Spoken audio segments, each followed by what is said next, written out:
अस्सलाम वालेकुम, मैं हूँ फातिमा खान। आज मेरा जो टॉपिक है वो एक ऐसे इंसान के ऊपर है। पहले हाथ कट गए, फिर हज़ारों मुश्किलात आईं, लेकिन फिर भी कामयाब हुआ। ये कहानी है 1938 की। कैरेली नाम के एक आदमी की, हंगेरियन आर्मी की।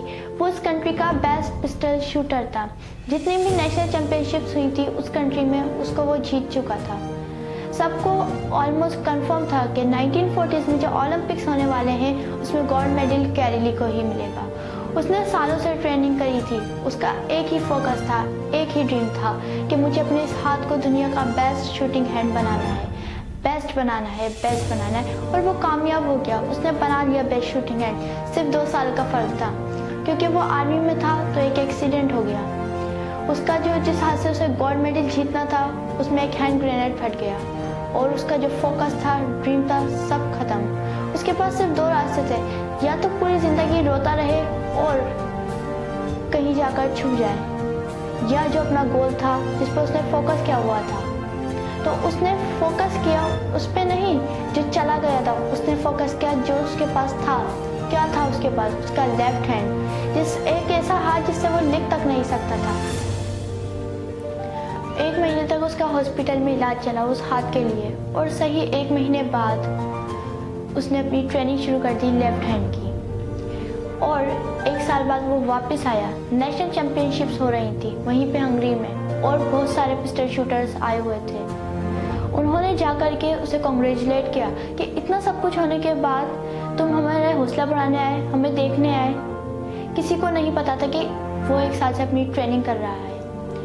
उसने जवाब दिया, मैं यहाँ पे तुम्हारा हौसला बढ़ाने नहीं आया, तुम्हारे साथ कॉम्पीट करने आया हूँ, लड़ने आया हूँ, तैयार हो जाओ।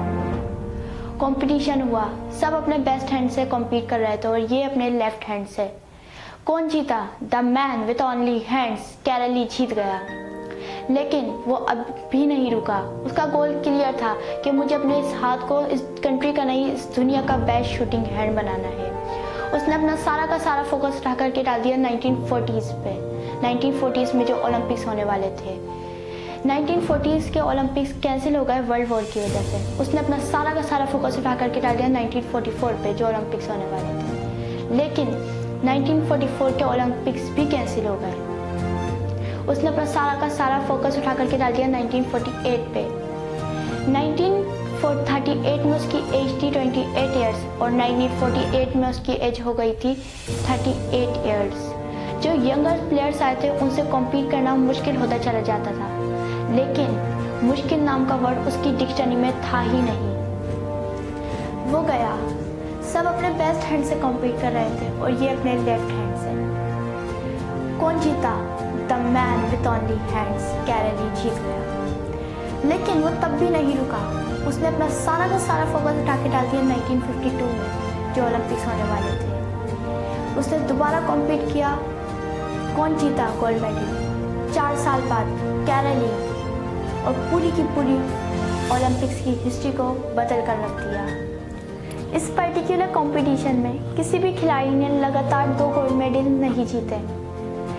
आप किसी भी लूज़र के पास चले जाओ, उसके पास लिस्ट होगी बहानों की कि मैं अपनी ज़िंदगी में इस वजह से फेल हुआ, मैं इस वजह से कुछ नहीं कर पाया। और दूसरी तरफ आप विनर के पास चले जाओ, उसके पास 1000 वजह होगी वो ना करने की जो वो करना चाहता है, और सिर्फ एक वजह होगी वो करने की, और वो कर जाएगा। Thank you. अगर आपको मेरा टॉपिक अच्छा लगा हो तो मेरे चैनल को सब्सक्राइब कर दें और बेल के आइकन पर भी क्लिक कर दें ताकि मेरी न्यू वीडियो सबसे पहले आप तक पहुँच सके। Thank you.